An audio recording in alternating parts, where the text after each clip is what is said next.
Voy a presentarles, aunque son bien conocidos, pero vamos a hacer una pequeña presentación de cada uno. Fernando Ríos, licenciado en Derecho, profesor asociado de Derecho Constitucional de la Universidad de La Laguna, letrado del Consejo Consultivo de Canarias, miembro del Comité Asesor del Presidente del Gobierno para la reforma del Estatuto de Autonomía. Ha desempeñado diferentes responsabilidades en la Administración Autonómica, asesor de la Vicepresidencia del Gobierno de Canarias, director de la Oficina del Gobierno en Madrid, secretario general de Presidencia del Gobierno, diputado en el Congreso, comisionado del Gobierno de Canarias para el desarrollo del autogobierno y las reformas institucionales, autor de distintos trabajos sobre derecho público, entre los que destaca estudios sobre el sistema electoral y el autogobierno de Canarias. Actualmente es vicepresidente y portavoz de la Plataforma por el Mar Canario. Ángel Cuenca Sanabria es ingeniero técnico agrícola, especialista en políticas comunitarias, coordinador del grupo de trabajo por la Asociación de Canarias a la Unión Europea. Ha sido asesor de la vicepresidencia del Gobierno de Canarias y es autor de diferentes estudios sobre políticas comunitarias, balanzas fiscales Canarias-Estado y delimitación de los espacios marítimos de Canarias. Y por último, Jorge Dorta, economista, director de la gestión de inversiones Mensei Capital Management, sociedad anónima de Ginebra, amplia experiencia en banca de inversión y en la gestión de inversiones internacionales, especialista en capital riesgo, financiación de proyectos y gestión de vehículos de inversión colectiva, consultor de políticas de desarrollo estratégico, emprendeduría e innovación, autor del libro Canarias con Futuro, del blog Mensei Macro, así como de diversos estudios y artículos sobre economía canaria y sus potencialidades. Tanto Ángel Cuenca como Jorge Dorta han intervenido en la Real Sociedad Económica, Ángel a principios del año 2014 y Jorge en los años 13 y 12, si no me equivoco, una vez en cada uno de ellos, si no me equivoco, en los años, pero ha intervenido 2 veces. Y nada, ya yo me retiro para que ellos empiecen su trabajo en equipo. Hasta luego, gracias.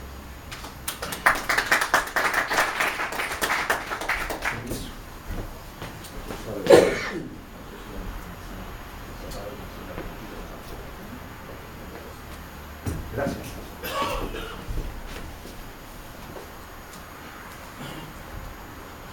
Bueno, buenas tardes. Se escucha, imagino, ¿no? Parece que esto está apagado, ¿no? Está apagado. Sí. Hablamos de no, esto estaba, seguramente la compañera Liliana lo encenderá, ¿no? Sí, lo encenderá. No, esto está ahora. Dale ahí al push. Push. Hola. Ahora sí. Hola. Hola. Hola. No. Sí. Bueno, hasta que venga la compañera vamos hablando. Sí. No, pero no vamos a estar con micrófonos para llevar acá. No llega al campo. Pues muchas gracias a don Tomás Van de Valle, quien tengo el honor de conocer desde que éramos alumnos del Colegio Jaime Balmes, niños en la infancia, ¿no? Porque yo nací en Tafira Alta y creo que don Tomás nació, puede ser por el Madroñal por ahí, pero bueno, por lo menos ha vivido toda la vida ahí, ¿no? Bien, es un honor estar aquí en este foro tan importante. Este es que fue creado por Carlos III, uno de los reyes, sino el que más decente que han tenido en España. Y siempre ha sido, no solo aquí, sino en otros lugares, pues, un foro de debate y muy interesante para el desarrollo de la sociedad, ¿no?, en que está inserta, ¿no?, en este caso la Real Sociedad Económica del país de Gran Canaria. Tal como dijo don Tomás en la presentación, pues efectivamente no vamos a volverlos locos con cifras, con datos sobre lo que es el fracaso rotundo y absoluto, pero del modelo actual de desarrollo económico en Canarias. Lo vamos a decir muy brevemente, haremos un pequeño escáner con cifras, tanto lo que significa el estatus de región ultraperiférica como lo que significa, como consecuencia del estatus de región ultraperiférica, el régimen económico fiscal actual. Este texto se escucha bien, ¿no? Pero vamos sería bueno. Este texto que voy a leer ahora a mucha gente le va a sonar. Suelta las trabas que embarazan la acción mercantil. Se formarán allí naturalmente un gran centro de contratación, acudirán los capitales, se crearán establecimientos y aquellas islas serán el enlace y punto de comunicación de apartados continentes. Y sea cual fuere el sistema económico que prefiera la opinión de cada uno, nadie podrá negar que las condiciones mercantiles de las Islas Canarias son esencialmente distintas que las que concurren en la península. Esto lo decía Bravo Murillo en la exposición de motivos del Real Decreto, que según parece se lo escribió, según dicen, Pedro del Castillo Westermann. Eso lo ha dicho Betancourt Massieu. Y también Carballo Cotanda: ningún esquema social puede prescindir, sea cual fuere su signo y dadas las condiciones de la región canaria, del instrumento franco que nació en 1852. Esas son dos citas fundamentales de lo que es la historia socioeconómica de Canarias, nuestro fuero. Hay un libro que nosotros recomendamos, que ha salido recientemente del Museo Canario, titulado, el autor Normando Moreno Santana, abogado, La conquista de Tamarán, Gran Canaria, desde la perspectiva del derecho, los pactos de la anexión y Guayedra. Él mantiene la tesis, que es lo novedoso de su trabajo, de que los pactos históricos tienen virtualidad jurídica y han sido ratificados en la Convención de Viena sobre el derecho de los tratados, donde se admitía la asistencia y vigencia de tratados no escritos. No escrito, se le da la misma vigencia que si estuvieran escritos, porque hay un derecho derivado que demuestra que ese pacto existió. Y precisamente a partir de la Convención de Viena es cuando el Estado español, en pleno franquismo, aprueba la ley de 1972 que consagra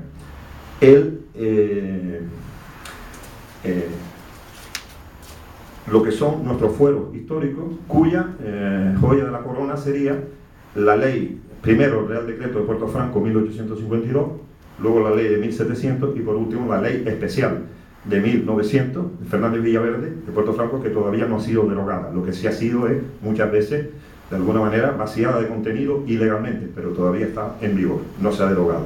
Estos fueros, pues, que parten desde la propia anexión de Canarias a la corona de Castilla y Aragón, pues en fin, tenemos el fuero de Gran Canaria, exenciones parciales y totales a la imposición directa e indirecta.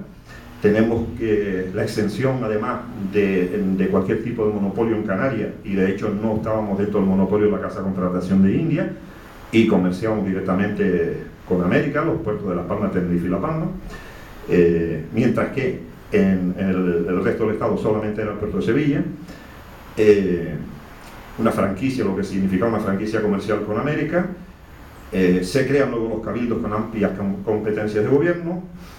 Luego viene la violación de la no imposición de monopolio al incluir a Canarias dentro del estanco de tabaco, lo cual origina pues una sublevación, una confabulación social antimonopolística en Tenerife, que termina con el linchamiento del intendente Ceballos. Luego hay, durante el siglo XVIII, pues un estatuto internacional de comercio al margen del Estado español, del Reino de España, donde se comercia con buques y países neutrales, incluso enemigos, que mientras España estaba bloqueada con Inglaterra, nosotros comerciamos con Inglaterra. Luego el régimen de excepción, que se recupera con Carlos III, en el cual pues tenemos también nuestro régimen especial al margen del resto del reino. Luego ya viene la Constitución centralista de 1812, que acaba con los cabildos, que se recuperan en 1912. Bien, y ya le dije, sobre todo fundamentalmente la ley de Puerto Franco de 1900, pues lo más importante es franquicias. Cuando se habla coloquialmente Puerto Franco, no Puerto Franco, sino territorio franco, todo el archipiélago, y son franquicias no simplemente aduaneras, franquicias aduaneras, fiscales sobre el consumo, administrativas y financieras también, que hasta el punto que el Cabildo de Tenerife llegó a imprimir moneda durante un siglo. Bien, y además hay ausencia total de monopolio. Este régimen en el año 1989, recordarán ustedes cuando Felipe González se pregunta en voz alta, pregunta del diputado de ATI, Luis Mardones, que sí no se habrían equivocado en la cuestión del modelo que se eligió para Canarias a través de una integración parcial, que era lo que se llamaba el protocolo 2 del Tratado de Adhesión. A partir de ahí empieza una gran conspiración para acabar con esa fórmula de integración parcial y de paso con lo fundamental de los fueros históricos de Canarias. Y el gran pretexto que se utiliza es el salvar el sector agrario. Bien, aquí vemos que la superficie cultivada, estamos poniendo como referencia el año 86, que todavía, que es cuando Canarias se integra parcialmente en la Unión Europea, en la Comunidad Europea en aquel caso, a través del protocolo 2, luego el año 1990, que es cuando se toma la decisión, que es a finales del 89, de la integración, y luego el año 2010 con algunas matizaciones, actualizaciones que yo haré a partir del 2010 para actualizarlo un poco más, ¿no? El total está separado secano y regadío, pero verán que había 61.000 hectáreas antes de la integración, luego cuando se decide la integración plena había 51.000 hectáreas, luego 41.000, o sea que ha bajado la superficie cultivada en un 33% desde antes de la integración. Respecto al sector agrícola exportador, pues bueno, es donde único se ha mantenido, más o menos, se ha conseguido salvar el tipo, que es lo que Juan Arecibe Rocha llama el único pendón que pueden exhibir, que es el pendón del plátano. Bien, las exportaciones de plátano, pues más o menos se han mantenido de 3.600 toneladas, 361.000 toneladas, ahora estamos en 357.000, 346, han bajado un poco, pero más o menos se ha mantenido. Donde había una debacle absoluta en el tema del tomate, que fue el sector que más presionó en aquel momento, que fue utilizado de ariete con sus manifestaciones y con su presión, con la movilización de los sectores, que aunque representan muy poco en el PIB, sí mueven sectores sociales, que son muy importantes y que hay que seguirlos defendiendo.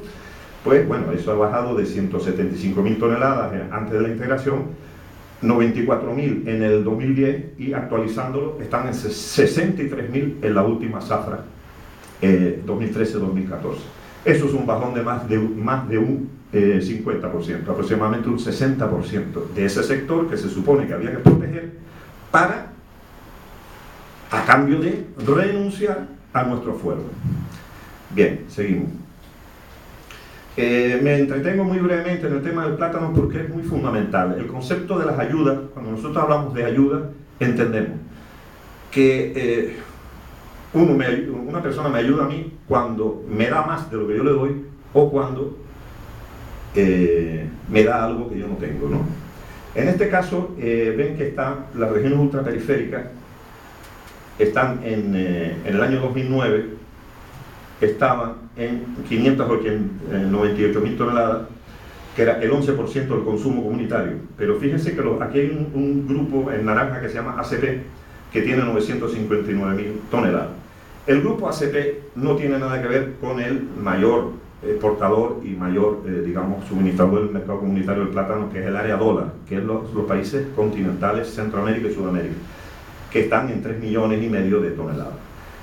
El grupo ACP está igual de protegido que el plátano, o sea, exactamente igual. Mientras aquí tienen en estos momentos las ayudas por pérdida de renta, ellos tienen un mecanismo de estabilización de exportaciones que se llama STABEX, que también les mantiene la renta.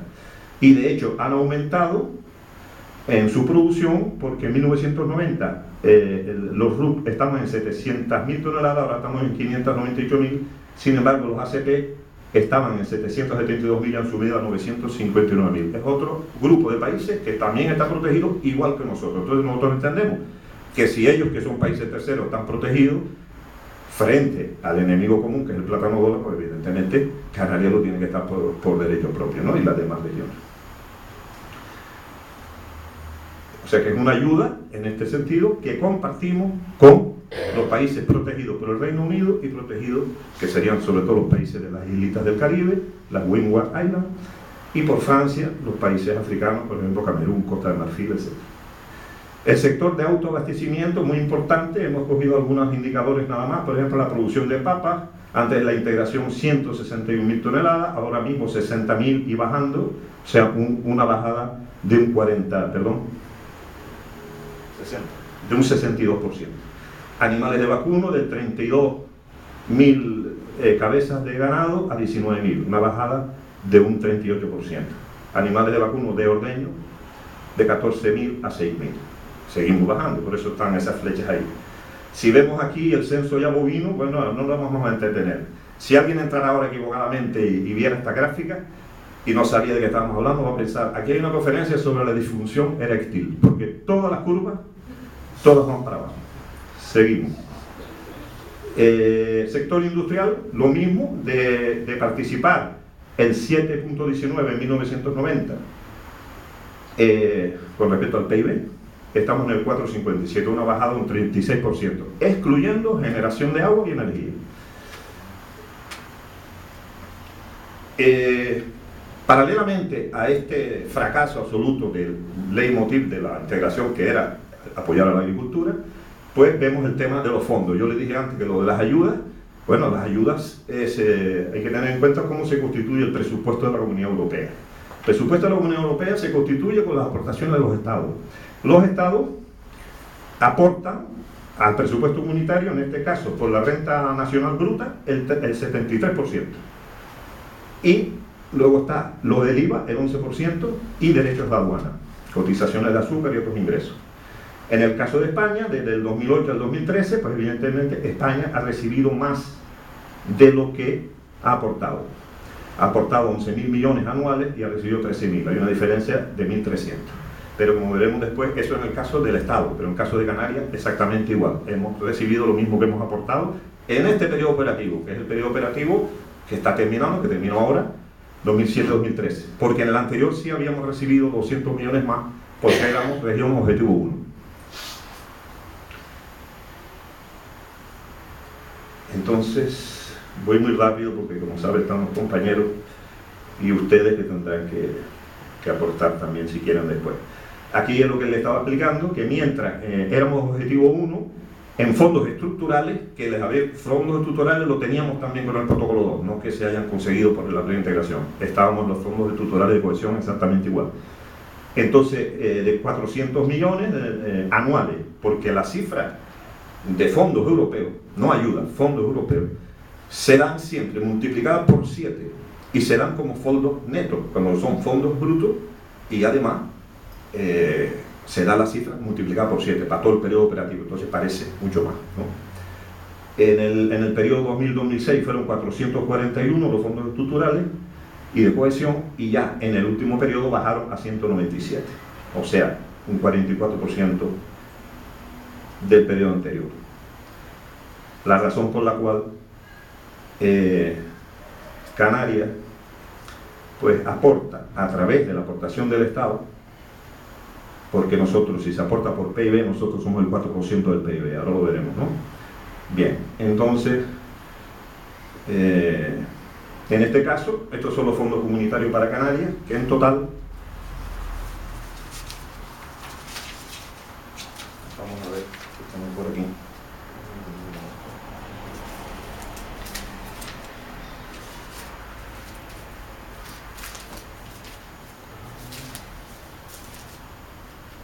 Tengo aquí delante. Aquí podrás ver todos los diferentes programas. Evidentemente no tenemos tiempo. Además, aprovecho para decirle que aquí, al que quiera al final, ponga ahí su correo electrónico y nosotros le mandamos el documento y así lo tienen, se lo estudian con más. Entonces, respecto a fondos estructurales y fondos de cohesión,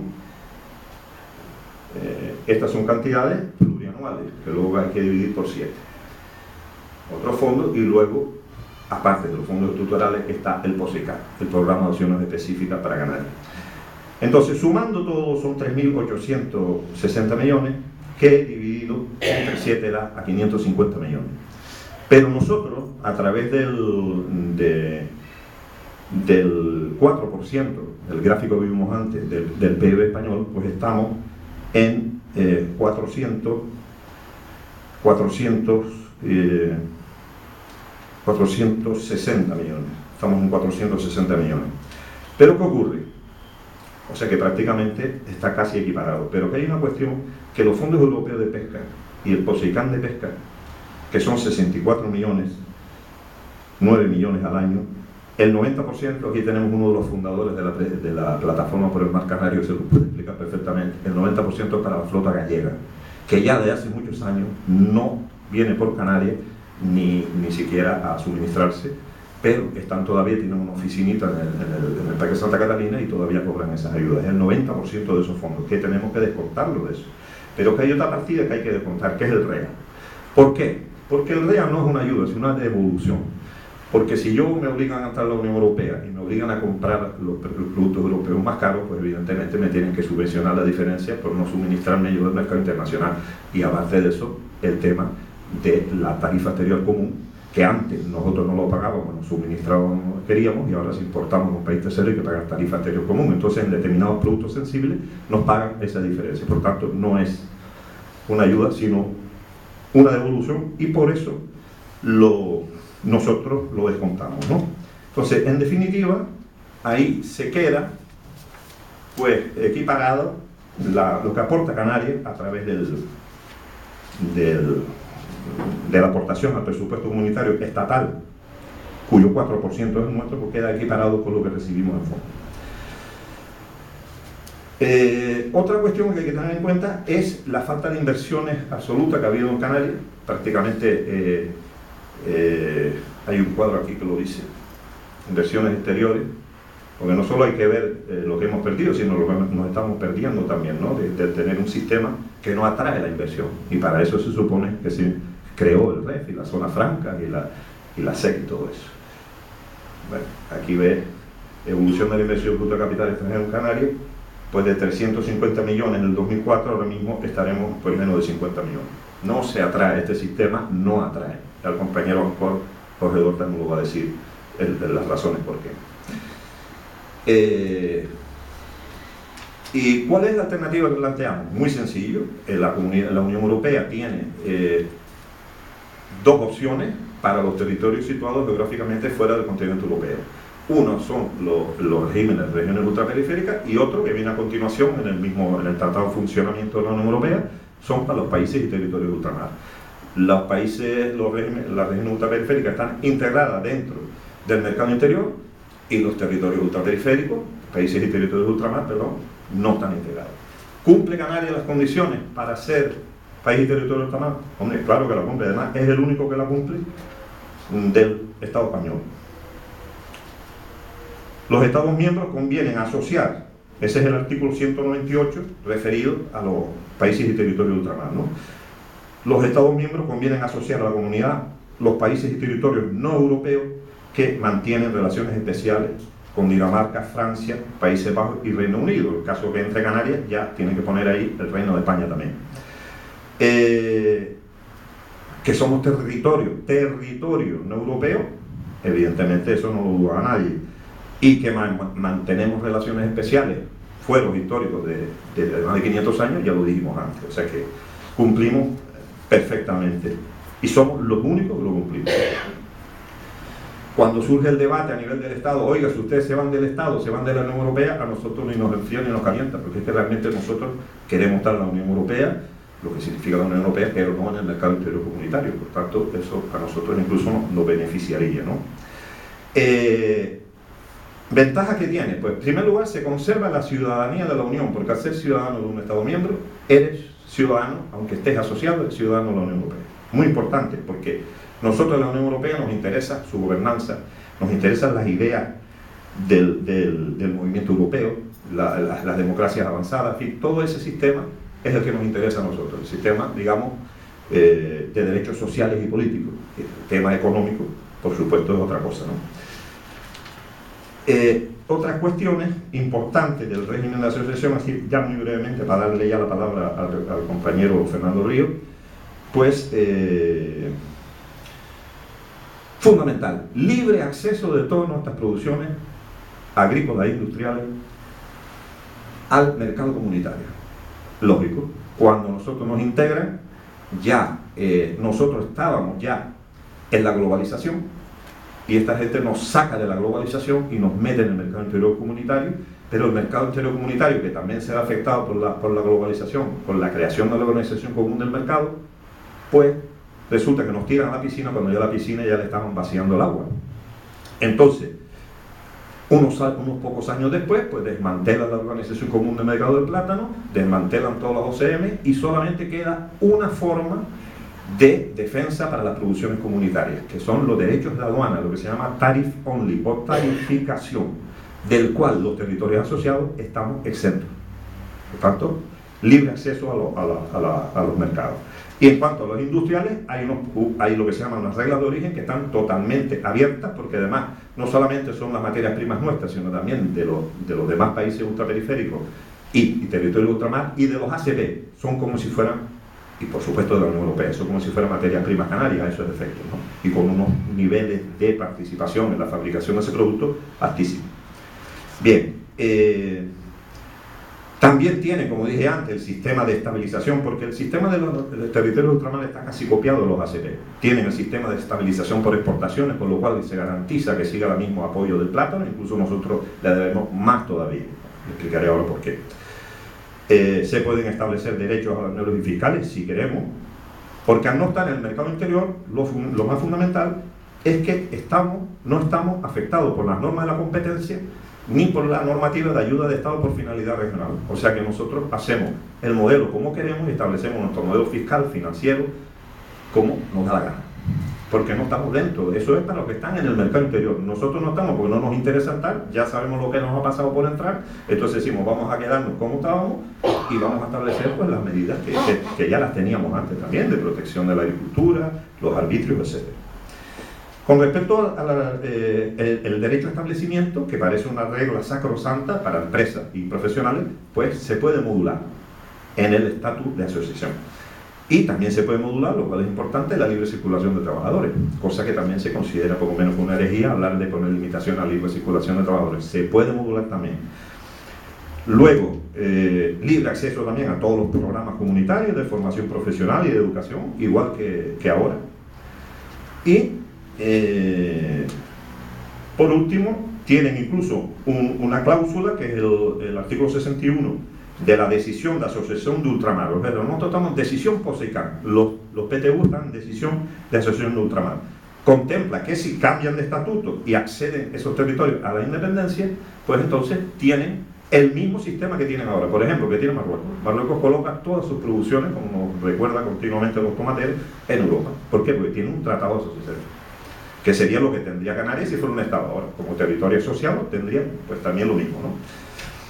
Ya con esto yo le voy a dejar la palabra al compañero Fernando, se podrá ampliar un poco más después, y ya le digo, el que quiera el documento, pues al final nos deja ahí el correo y se lo mandamos. Muchas gracias.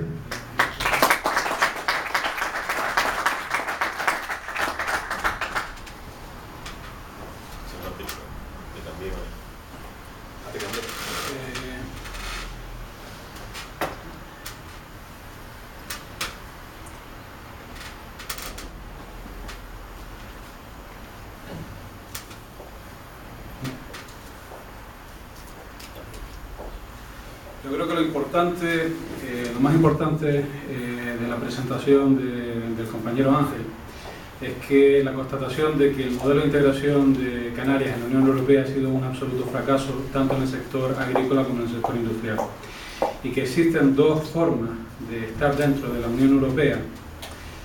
Una sería la región ultraperiférica, que implica estar dentro de la Unión Política y dentro de la Unión Económica, y la otra como país y territorio de ultramar, que significa estar dentro de la Unión Política pero no dentro de la Unión Económica, por lo cual podemos generar toda una serie de políticas propias de desarrollo que necesita Canarias. Entonces yo le voy a intentar tratar de transmitir 4 ideas muy sencillitas, ¿no? Esto es Nogales. Nogales es una ciudad que tras la guerra de Estados Unidos y México quedó dividida por una valla. Trazaron la frontera, no se acordaron de que ahí había una ciudad, y entonces la mitad sur de esta ciudad pertenece a México, a Sonora, y la mitad norte es el desierto de Arizona y en Estados Unidos. Si usted mira cualquier indicador, si miramos cualquier indicador social, económico, de uno y otro lado, de calidad de vida, lo que sea, siempre vemos que el norte está muchísimo mejor que el sur. Tiene mayor renta per cápita, mayor salud, mayor tasa educativa, mejores pensiones, menor criminalidad, etcétera, etcétera, etcétera. Y es la misma geografía. Los dos es la misma geografía, tan solo nos separa una bahía. Es la misma cultura, los dos son mexicanos. Es la misma raza, son mexicanos. Es el mismo clima, ¿no? Entonces, ¿cómo explicamos esta diferencia? Esta diferencia se explica porque lo que condiciona el desarrollo de una sociedad no es ni la cultura, ni la geografía, ni el tamaño. Son las instituciones económicas, políticas y culturales que gobiernan esa sociedad, especialmente las políticas y las económicas, aunque para el cambio político es necesario antes un cambio cultural. Nosotros nos han dicho que Canarias no se puede desarrollar porque somos islas, porque estamos ultraperiféricos o lo que sea, ¿no?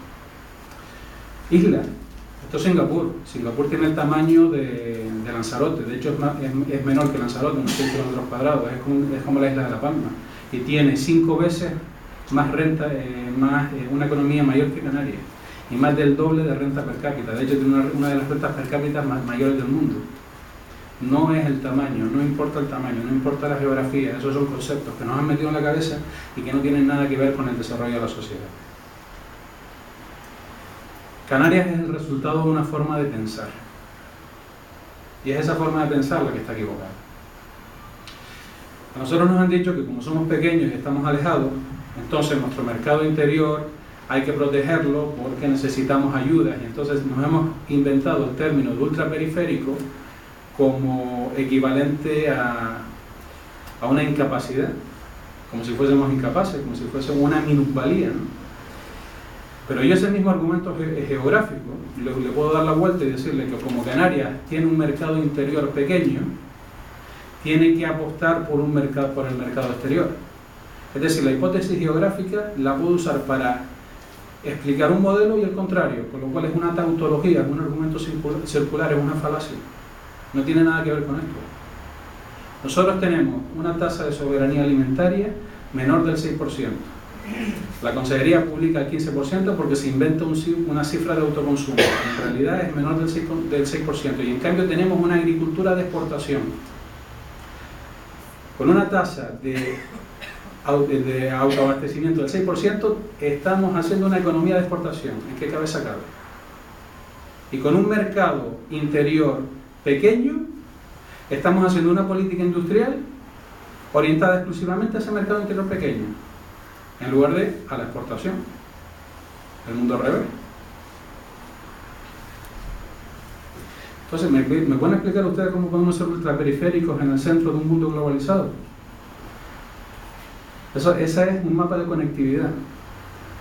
Cuanto más brillante, más conectado está ese punto. La ultraperiferia es la meseta del Tíbet, es los glaciares de Groenlandia, es la punta norte de Canadá, es el interior de la selva amazónica, pero Canarias no es la ultraperiferia. Canarias está completamente conectada.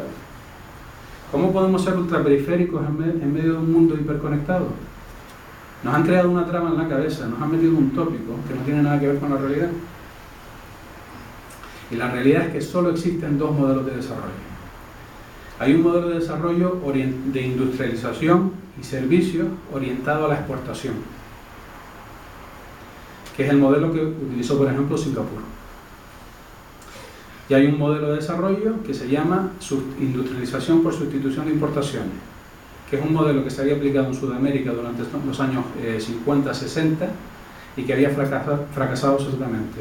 El peronismo original es esto. Y con el REF y con la plena integración de Canarias en la Unión Europea, el modelo por el que se apostó es el modelo de industrialización por sustitución de importaciones, que tal ha sido el fracaso que no solamente no ha industrializado, sino que hemos perdido la poca industria que teníamos. Canarias es el resultado de una forma de pensar. ¿Y quién se ha beneficiado en este proceso?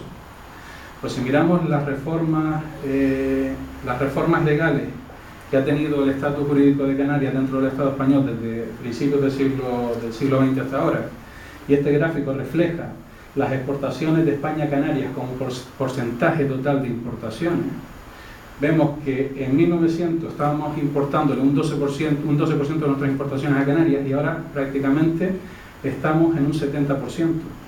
¿Qué pasa?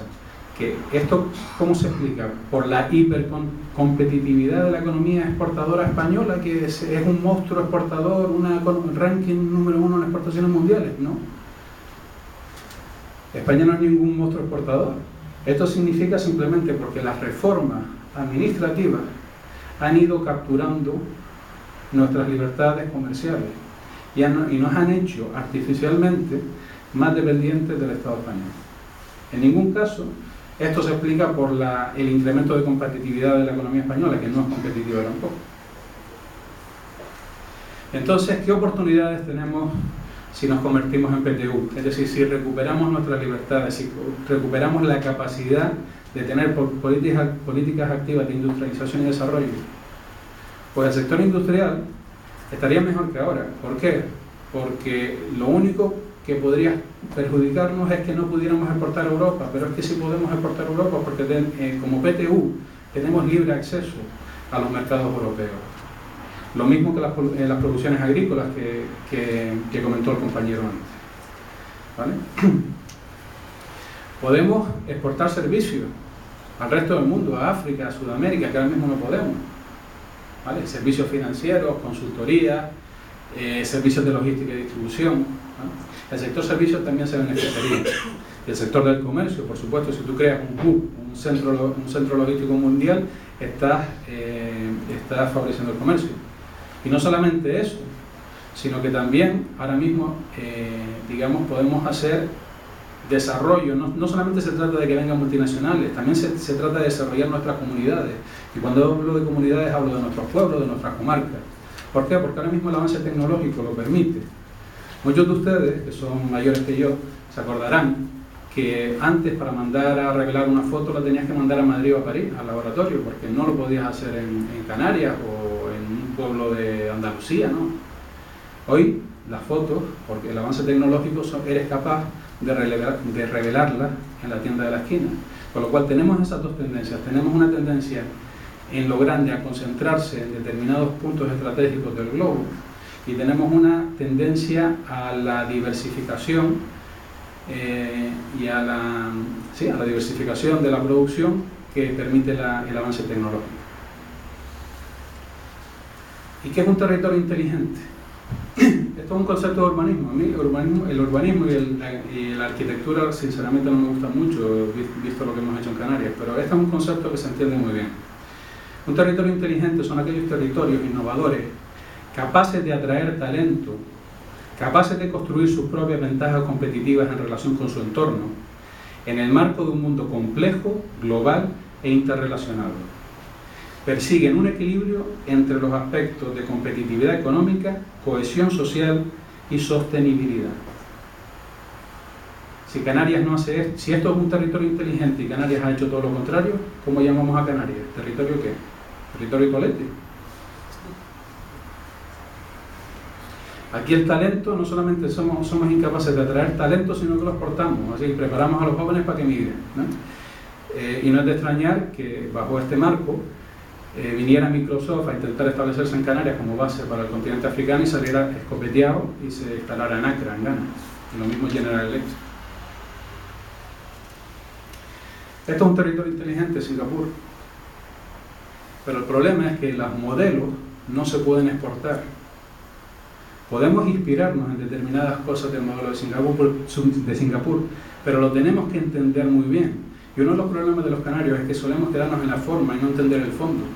Es como todas las políticas de innovación y desarrollo, las que están haciendo SODECAN y todo este tinglado que tienen montado. No entienden qué es lo que hay que hacer para que eso funcione. Se van a Stanford, ven que Stanford tiene una oficina de transferencia tecnológica, vienen aquí, crean una oficina de transferencia tecnológica. Ah, ya estoy haciendo lo mismo que Stanford. Más Django y todo lo que hay detrás. Es como coger un SEA, pintarlo de rojo, pintarle un caballo amarillo y pretender que tienes un Ferrari. Estás simplemente pretendiendo que tienes algo, pero no está funcionando y por eso no publican ni siquiera los resultados. ¿Por qué? Porque no entienden el modelo estratégico, no entienden el fondo, la esencia de lo que es el modelo de desarrollo de Singapur o de otras partes del mundo. En Canarias, ¿qué es lo que tenemos que hacer? ¿Copiar a Singapur? No. Tenemos que desarrollar nuestro propio modelo. Podemos copiar muchas cosas, podemos inspirarnos en muchas de las cosas de Singapur, su educación, su funcionariado meritocrático, su apertura al comercio internacional, su énfasis en la cohesión social. Podemos aplicar muchos de esos factores, pero no lo podemos copiar uno a uno. ¿Por qué? Porque el punto de partida es absolutamente distinto. Cuando Singapur se independizó, el 50% de la población era analfabeta y vivía de la agricultura de subsistencia. Canarias no está en esa situación. Ellos no tenían infraestructura, nosotros sí tenemos infraestructura. Nosotros tenemos que inventar nuestro propio modelo. Y para crear un hub, para crear un centro en el mundo globalizado, no basta con la geografía. En un centro se trata de que el comercio, las finanzas, la logística, las comunicaciones creen sinergias. ¿Por qué Canarias no puede ser el Banco de África? ¿Por qué? Porque la SEC lo prohíbe las actividades financieras. ¿Pero por qué prohíbe las actividades financieras y de seguro en Canarias? ¿Por qué nos prohíben la quinta libertad en el transporte aéreo, que permitiría ser un centro de logística y de transporte con el mercado africano? Pero es que si no lo quieres hacer, simplemente te basta con poner una línea a Casablanca o a Dakar y ya estás conectado con el mercado africano. No lo han hecho. ¿Por qué? Porque no quieren. Lo que decía antes, la geografía no es suficiente. ¿Vale? Estamos en medio de 3 de las principales rutas marítimas del mundo. Y el puerto de Las Palmas cada vez tiene menos contenedores. De hecho, pasó de 1,5 millones de contenedores a 900.000 o 960.000. Si tenemos en cuenta que 500 millones de contenedores es para el consumo interno, vemos que el tráfico internacional de contenedores en los últimos años ha caído un 50%. ¿Y a dónde ha ido? A donde tiene mejor tratamiento, a Tánger Med o a un puerto en Portugal que ahora no recuerdo el nombre, y Algeciras. ¿Pero por qué? Porque aquí nos ponemos todas las trabas posibles y habidas y por haber. Y no entendemos que se trata de un modelo de desarrollo. Entonces, para desarrollarnos, nosotros lo único que tenemos que hacer es quitarnos todas las trabas y todas las barreras que nos han puesto. No se trata de que seamos islas, no se trata de que seamos pequeños, se trata de que tenemos el modelo equivocado y 50.000 trabas administrativas, formales e informales a nuestro desarrollo. ¿Por qué? Porque hay alguien que se está beneficiando de ello, de esa situación, a costa de las oportunidades de todos los demás. Entonces, para hacer un desarrollo, para que Canarias en ese marco de PTU pueda desarrollarse, necesitamos un enfoque holístico. No se trata solamente de reclamar la vuelta de los puertos francos, se trata de políticas educativas, de fomento del talento, de crear realmente una sociedad de conocimiento, de la innovación, de alcanzar sinergias y masa crítica en todas esas actividades. En resumen, estemos dentro o estemos fuera del Estado español, me da exactamente igual. Lo que necesitamos es un proyecto país, saber a dónde queremos ir, que no lo tenemos, no sabemos a dónde queremos ir. Y dónde queremos ir no se trata de que venga aquí un iluminado y diga, esta es la bandera y tenemos que seguir. No, tenemos que ser capaces de entre todos, entre toda la sociedad, a través del debate en la sociedad civil y con las instituciones políticas y económicas, determinar qué tipo de sociedad queremos para Canarias en el futuro. Y tratando de no extenderme mucho y hacerlo muy gráfico, este es el modelo RUP, esto es el REF, es libertades a cambio de calderilla. En cambio, esto es el modelo PTU, es la capacidad de prosperar, es la capacidad de que Canarias pueda desarrollar todo su talento. Empecemos siendo una pequeña planta que se convierta en un gran árbol, y un gran árbol que se convierta en un gran bosque. Eso es el modelo PTU. Y como he dicho antes, lo que tenemos que quitarnos son todas las barreras administrativas, financieras, que impiden que podamos elegir libremente el modelo de desarrollo que queremos tener. Y esas barreras legales, yo las clasifico en 2 tipos, ¿no? Por un lado están las que nos impone el estar dentro de la Comunidad Económica Europea, que lo solventaríamos siendo PTU, País y Territorio de Ultramar, como han comentado los compañeros. Y lo segundo son las limitaciones que nos pone el propio modelo de Estado español. Y para eso la propuesta es el Estatuto de Plena Autonomía Interna dentro del nuevo marco constituyente que posiblemente se dará a partir de las próximas elecciones generales. Y para explicar esto le doy paso a Fernando Rico. Muchas gracias.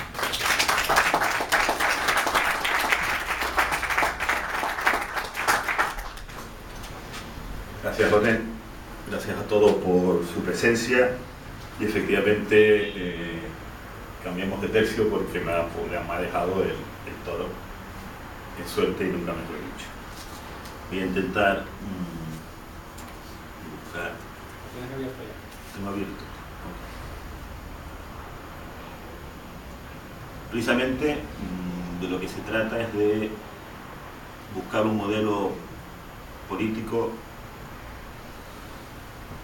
que pueda asumir ese proyecto de país de que hablaba Jorge y por tanto de que por nosotros mismos intentemos buscar un camino que concilie la economía y la política. La política entendida como una capacidad de decisión y por tanto ese pleno autonomía interna que ya veremos lo que es un estatus jurídico internacional, tiene que partir de unas premisas. La primera, el primer presupuesto de partida, que somos un país, que asumamos que Canarias es una nación, las distintas acepciones que se quieran tener, más políticas o menos políticas, incluso yo creo que llegaremos a la conclusión desde que, incluso desde planteamientos no nacionalistas, la PAI es un buen proyecto político, pero en cualquier caso sí que somos una comunidad política que quiere autogobernarse plenamente, en libertad, en paz y que busca un modelo económico, social, medioambiental y político que nos permita pues, perpetuarnos como sociedad, ser felices, todas las cuestiones filosóficas que queramos poner sobre la mesa. Pero también tenemos que partir de otra mesa, o de otra premisa, que el modelo actual no es suficiente. Estos 30 años de autonomía, si bien no llega a ser la crónica de un fracaso, sí ha sido un modelo que se ha revelado como insuficiente, no solo a Canarias por sus singularidades, sino que ya es un clamor en el Estado español que es necesario una profunda reforma, de lo que hablaba Jorge antes, de que estamos a puertas de una segunda transición, de una reforma constitucional en clave federal,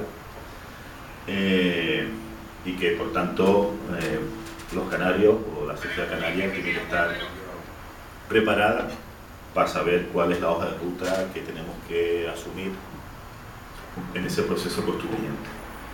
Y esto es importante resaltarlo porque hace 30 años, en la primera transición, después de la muerte del dictador y el proceso constituyente que dio lugar a la Constitución española primero y después a ese modelo autonómico desde el punto de vista territorial, Canarias perdió un tren. Como ustedes saben, Canarias intentó acceder por la autonomía a través de la vía 151 y por distintas circunstancias ese tren se perdió y por tanto nos colocaron con todas las comunidades autónomas ordinarias.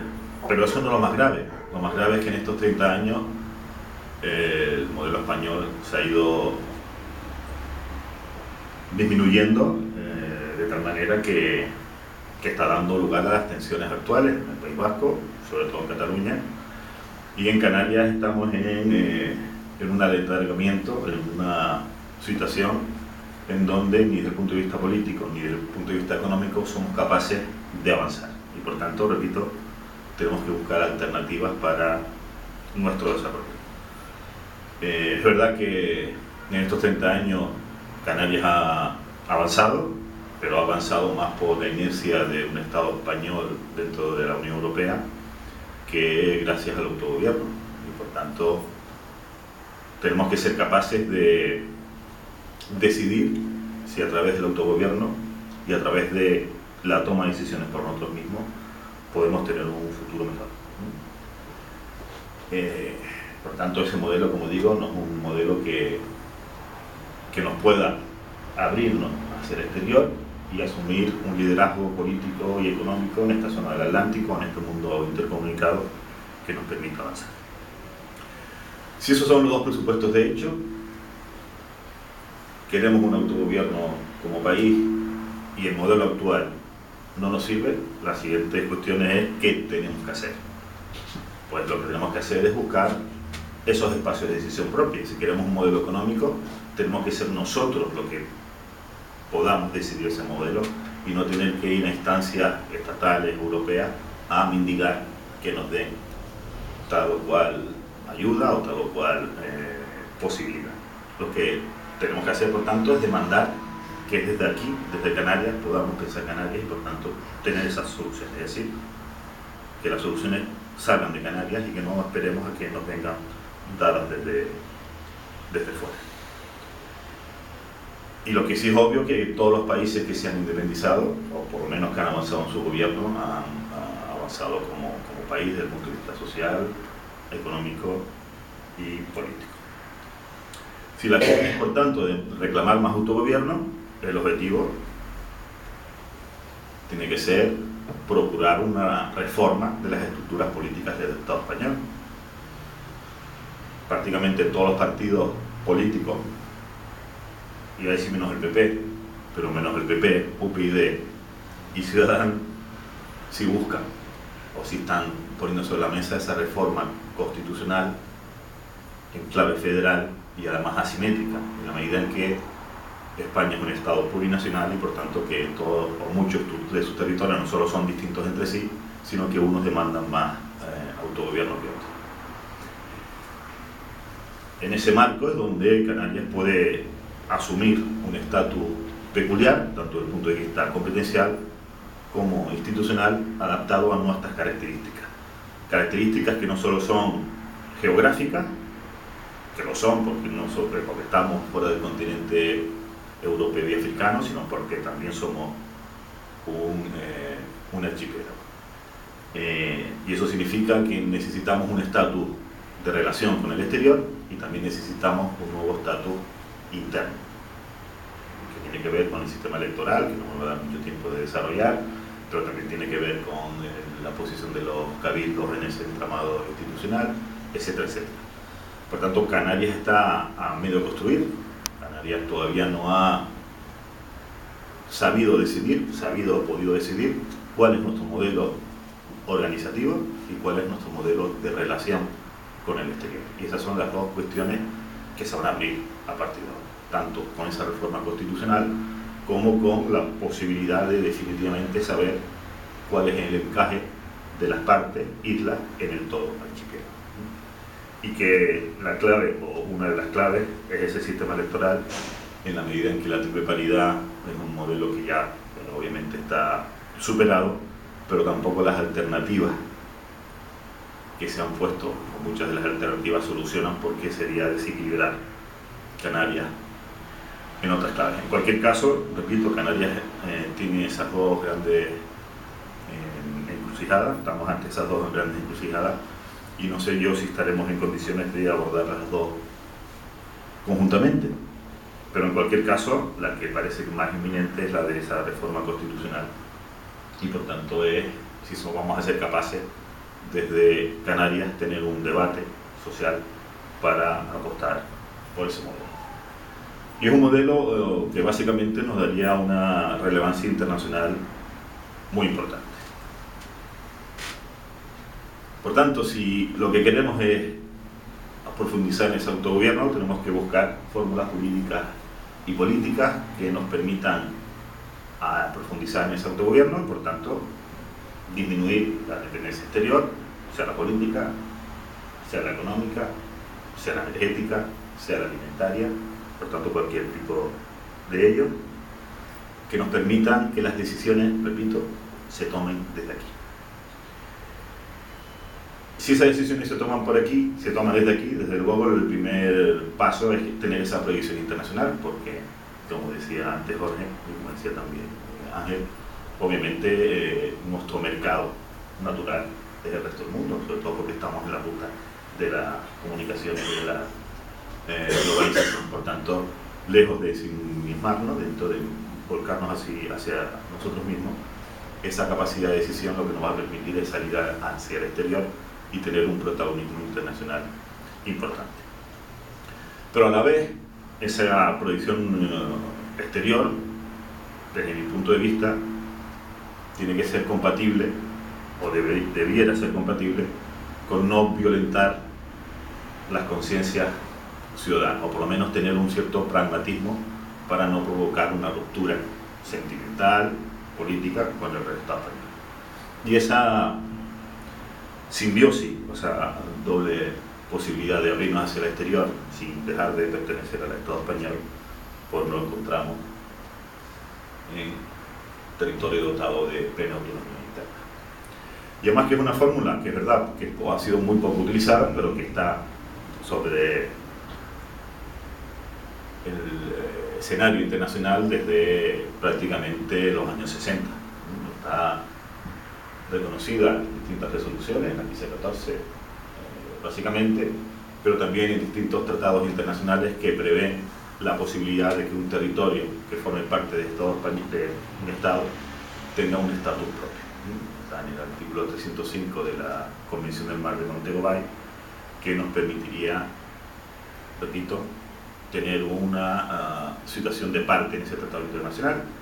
Visto desde el Estado español, también sería beneficioso porque sería como que el Estado español tuviese dos asientos, el del Estado español como tal y el de Canarias como archipiélago dotado de esa plena autonomía interna.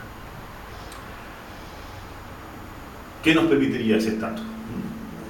Pues básicamente nos permitiría tener un nivel de autogobierno mucho más amplio que cualquier Estado o ente subestatal conocido, mayor que cualquier Estado miembro de una federación, incluso de la helvética, de la austriaca, de la alemana, de los Estados Unidos, de cualquiera de las hispanoamericanas.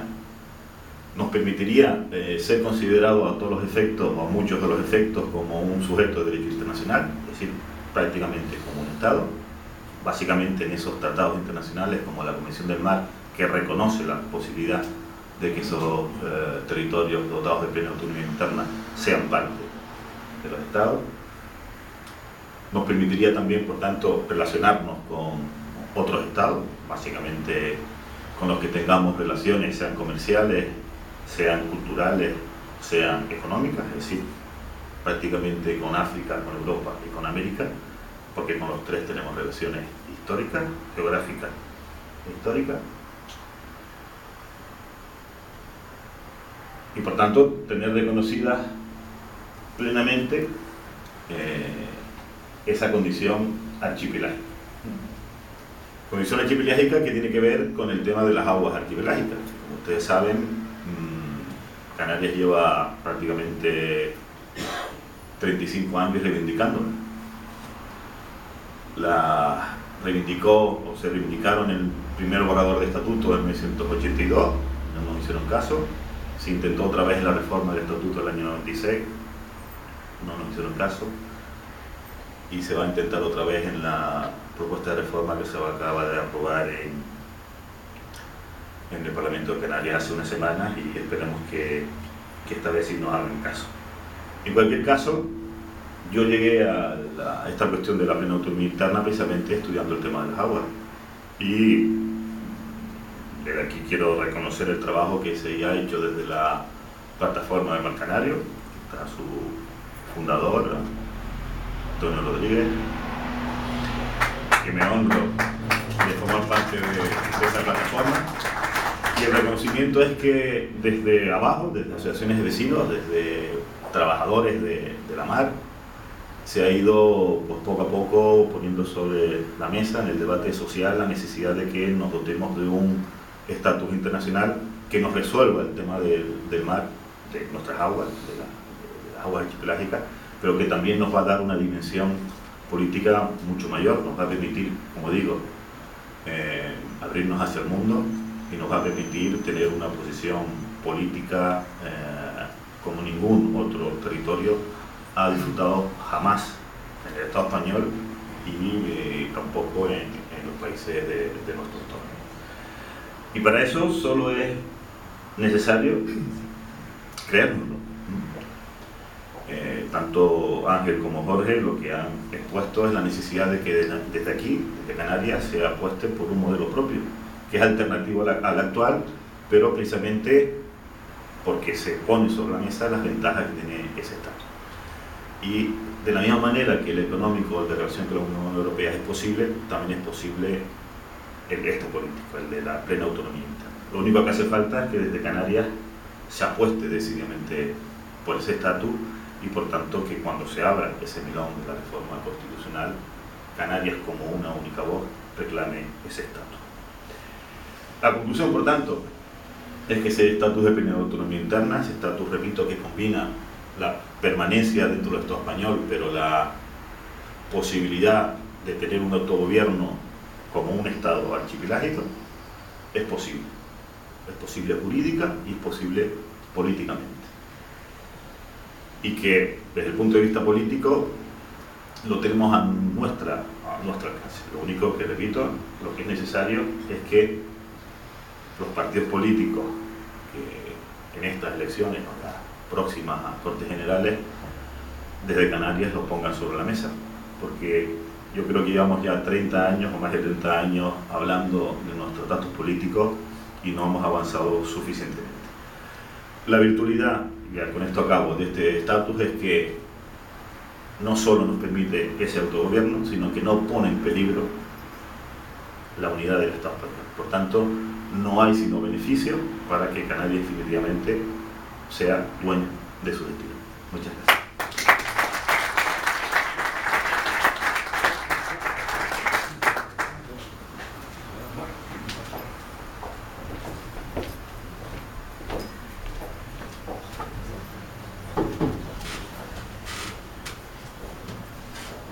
Me imagino que habrá cuestiones y si quieren, si son muchas, pues quizá los compañeros de la mesa pueden agruparlas y contestar a 2 o 3 juntas, según como quieran, como desean hacerlo. Para empezar.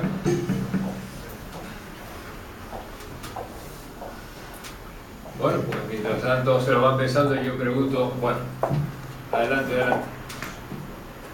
Sí.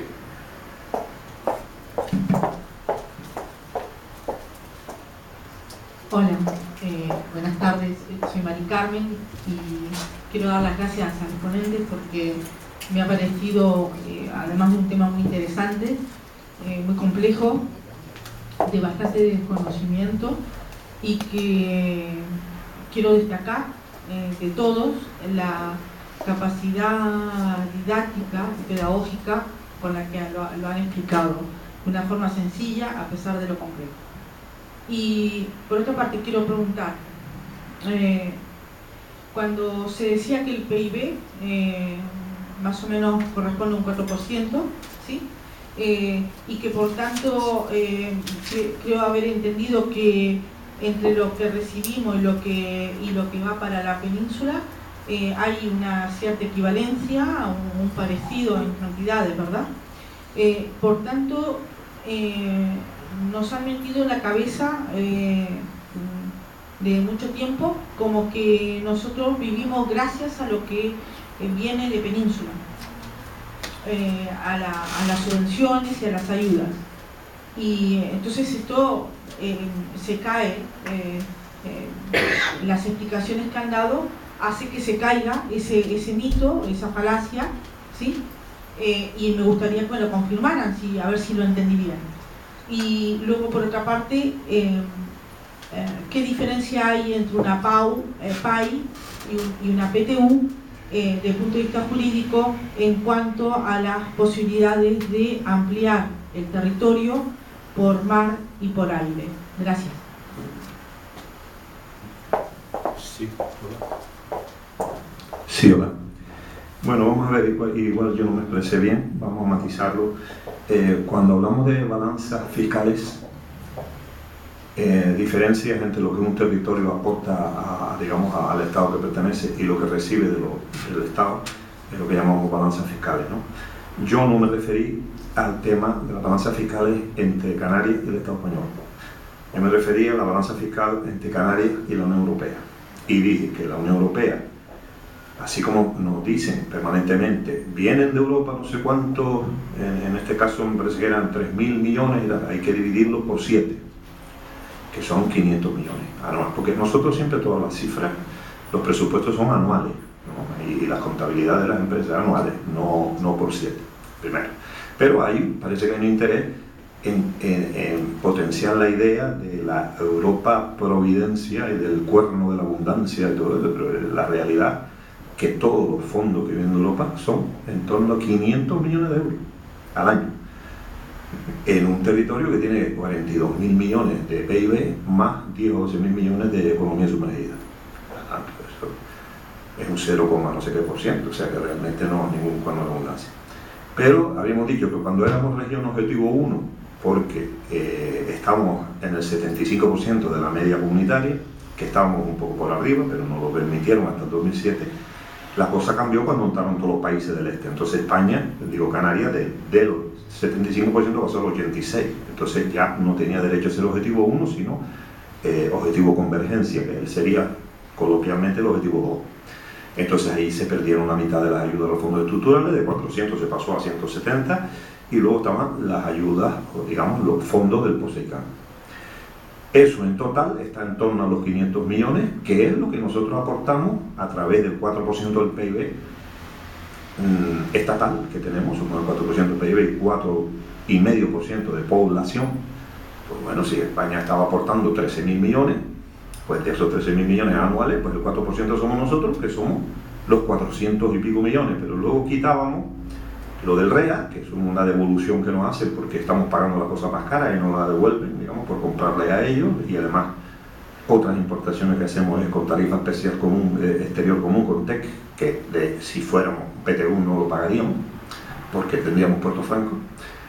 Y entonces, quitando eso y quitando lo que siempre ha dicho el compañero Antonio Rodríguez León de cómo la política pesquera de Canarias, realmente el 90% de los fondos es para la flota gallega, que ni siquiera ya vienen a ranchar aquí a Canarias, sino ya pues pasan de largo, pues entonces ya se quedaba más o menos lo que nosotros aportamos a través de la aportación estatal, y lo que recibimos es lo mismo. Entonces, en estos momentos la balanza fiscal está equilibrada, pero hasta el 2007 sí había como unos 200 y pico millones. Pero ¿qué es lo que pasa? Nosotros sí que tenemos una balanza fiscal que aportamos al Estado más de lo que recibimos en cuanto a la balanza fiscal entre Canarias y el Estado, que a fin de cuentas el Estado, en este caso el Estado español, es parte de la Unión Europea. O sea que yo estaba hablando de la balanza fiscal Canarias-Unión Europea sin el Estado, excluyendo el Estado. Pero si incluyes al Estado, nosotros los cálculos nuestros dan aproximadamente 4.000 millones de euros de superávit que tiene el Estado español en Canarias, que eso ya es motivo de otro debate, claro, pero son en torno a 3.500 o 4.000 millones de euros anuales, solamente en seguridad social, y que incluye cotizaciones, incluye pensiones, 1.100 millones al año, que nosotros damos al Estado por encima de lo que el Estado nos da a nosotros, y globalmente pues estamos en esa cifra. Y luego, por último, la diferencia entre país y territorio de ultramar y plena autonomía interna, si quieres lo puede explicar Fernando, ¿no? Sí. En principio son estatus complementarios. El PTU es una forma de relacionarse con la Unión Europea determinada, distinta a la otra periférica, distinta a los territorios que están previamente integrados. Y la plena autonomía interna es una forma de relacionarnos con el Estado español que nos da esa dimensión internacional. Es decir, la plena autonomía interna es un estatus que reconoce la ONU a territorios que tienen una forma determinada de relacionarse con su respectivo Estado. Por tanto, son estatus perfectamente compatibles. Nosotros podríamos ser PTU en la forma de relacionarnos con la Unión Europea y seríamos territorio con plena autonomía interna en la forma de relacionarnos con el Estado español reconocido por las Naciones Unidas. Son complementarios. Y entonces mi pregunta en relación a cómo figura era, ¿eso nos aporta la posibilidad de ampliar el territorio? Solo la PAI, porque el PTU, sí, claro, el PTU es una relación comercial financiera con la Unión Europea, mientras que la PAI es una relación política, jurídico-política. Y precisamente en la Comisión del Mar de Montego Bay de 1982 permite que a los territorios dotados y reconocidos como plena autonomía interna forman parte de ese convenio y por tanto pueden ser considerados como como estados archipelágicos, por tanto tener sus propios espacios marítimos, agua interna, agua archipelágica, a partir de ahí mar territorial, zona común inclusiva, es decir, como si fuésemos Cabo Verde. a efectos de la Comisión del Mar. Por tanto, por eso decía que la PAI nos permite seguir formando parte de nuestro español, efectos psicológicos, pero tener una consideración internacional como un precedente.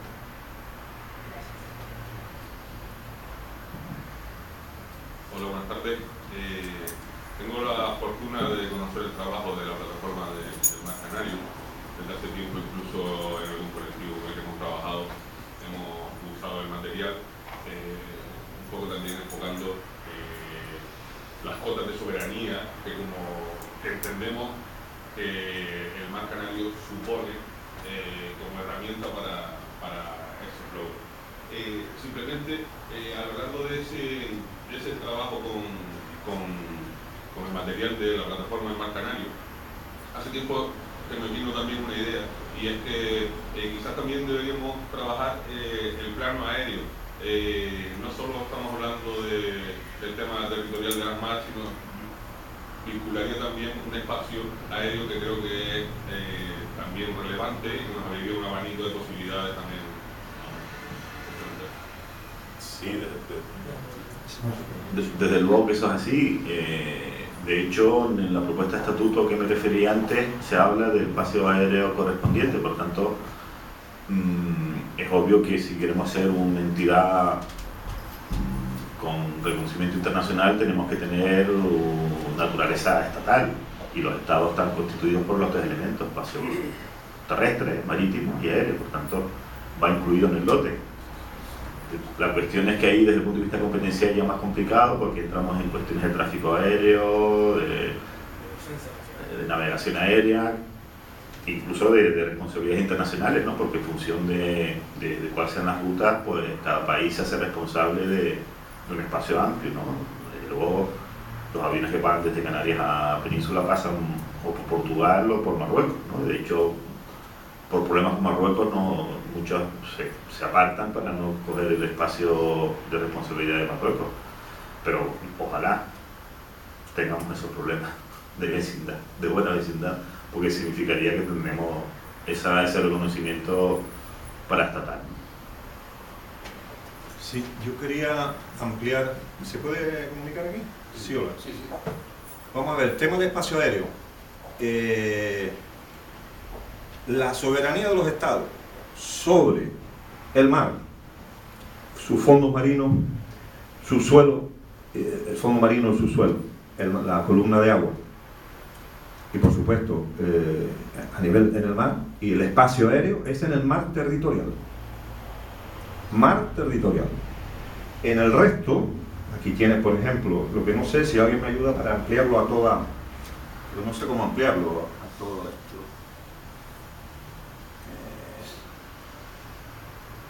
No sé, esto se amplía.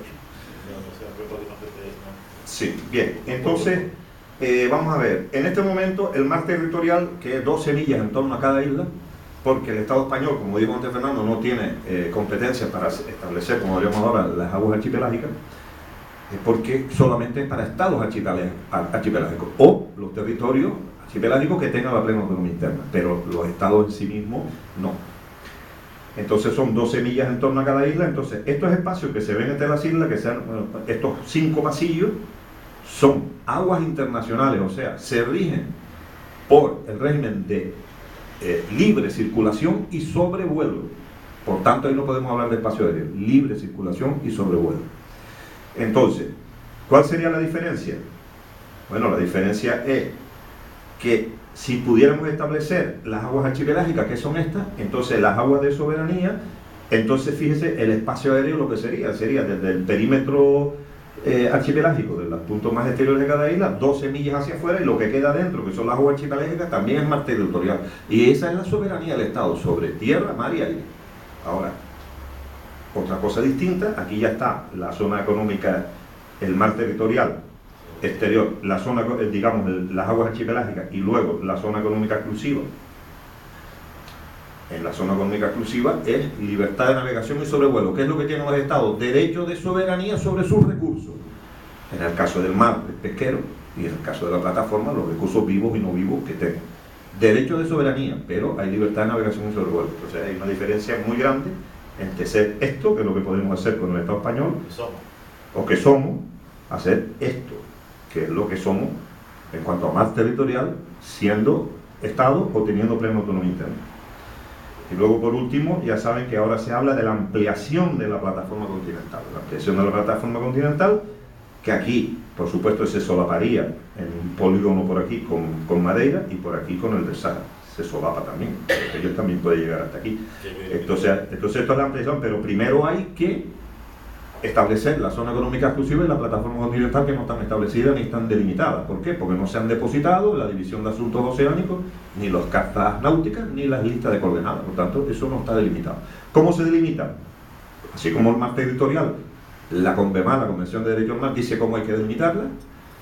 En el caso de zona económica exclusiva y plataforma continental no dice, sino simplemente es acuerdos entre Estados. Entonces tiene que poner de acuerdo con Marruecos y con Portugal.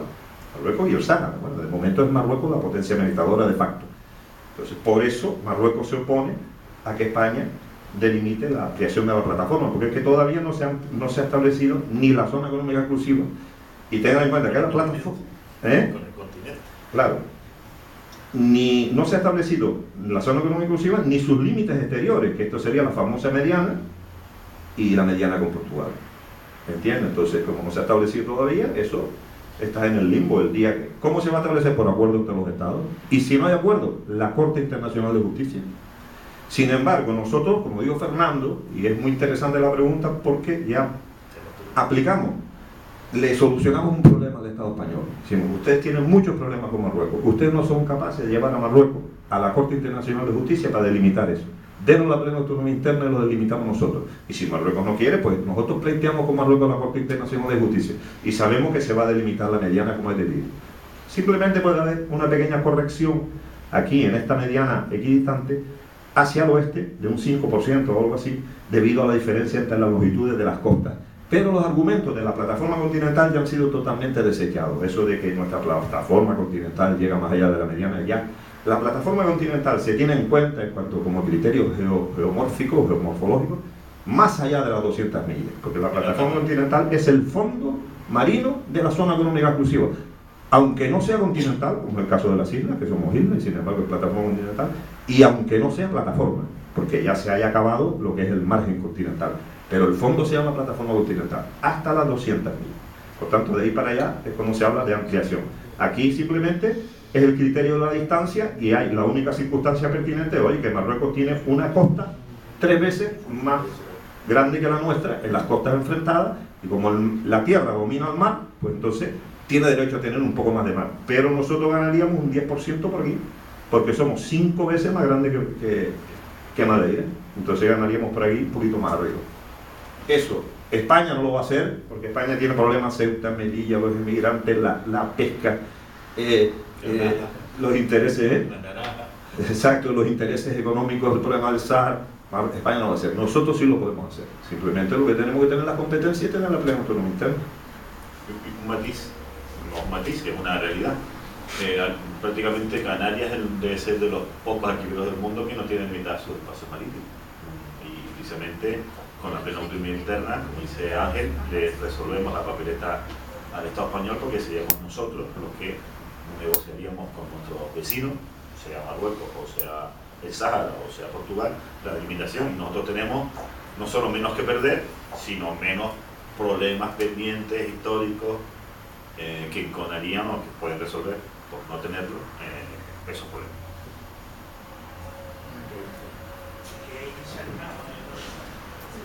Sí, hola, ¿qué tal, señor?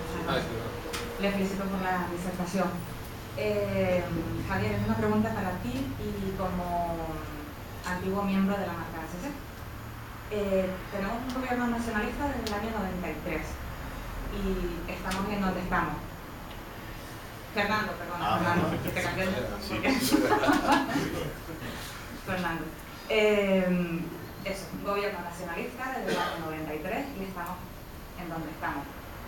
¿Qué te hace pensar que otro nacionalismo más va a cambiar la situación actual cuando de lo mal que lo estamos haciendo consiste en que mucha gente mantenga su postito? No, Si lo que me pregunta es si soy pesimista o si soy optimista, soy pesimista, No. obviamente. No, porque sé que, perdón, realmente la pregunta no es esa y también sé que tampoco tiene mucha respuesta, pero sí que es cierto que pienso que no va a cambiar nada, porque el sistema está completamente incrustado. Entonces, para llegar a ese punto, como a cualquier otro punto, tendríamos que destruir lo que tenemos actualmente. O sea, ¿qué hacemos? ¿Dinamitamos? ¿Hacemos una guerra civil? ¿Cómo no lo podemos No, controlar? guerra civil no. Pero sí es verdad que hace falta una catarsis. Pero yo creo que la política, yo creo que a nadie se le escapa, está cambiando muy rápidamente. Es verdad que ahora mismo las prioridades son otras, por la crisis, por la erupción de otras formaciones políticas, pero yo creo que la cuestión está bastante madura. Lo que hay es más de lo mismo, y por tanto más de lo mismo no lleva a ningún lado, desde el punto de vista económico, desde el punto de vista de la Unión Europea y desde el punto de vista del autogobierno. Por tanto, yo creo que si somos inteligentes, si somos arqueólogos o inteligentes, buscaremos fórmulas que nos permitan avanzar y por tanto que cambien las cosas. Desde el punto de vista democrático, eso es obvio, pero también desde el punto de vista de alcanzar cosas distintas, de procurar la felicidad por otros medios. Tenemos las elecciones a la vuelta de la esquina y no ha cambiado absolutamente nada. Es que ni siquiera han conseguido maquillar ni siquiera listas electorales, ni mensajes de campaña, nada. No está en el debate, nada de lo que digamos aquí. Es verdad que desde ese punto de vista parece que estamos hablando en otro mundo, ¿no? Había, desde el punto de vista del derecho, cuando empezó el Estado, hubo un célebre trabajo que era el Estado español, el modelo territorial o la curiosidad del jurista persa, y verdad, parece que estamos hablando de otro mundo, pero porque sea eso sí, no vamos a dejar de intentarlo, ¿no? Hay mucha gente, me consta, que no solo está o tiene curiosidad por estas cuestiones, sino que poco a poco va calando y que vamos a intentarlo. Vamos, yo no voy a cerrar el diente. A mí me gustaría añadir un par de cositas. Cuando uno estudia, a mí me gustaría añadir un par de cosas. Cuando uno estudia los procesos de transformación social que se han dado no en cualquier lugar del mundo, uno ve una serie de pautas y una serie de modelos, ¿no? Y básicamente hay dos procesos de transformación. Tenemos un proceso radical de ruptura con lo anterior, que reinventa todo de una forma muy rápida y que a mí particularmente es un modelo que me gusta. ¿Cuál es el problema? El problema es, ¿estamos organizados y capacitados para hacer eso? No. Hay modelos, en Serbia derrocaron a dictadores, en Sudáfrica derrocaron al apartheid. Aunque llevemos una estrategia rupturista o maximalista,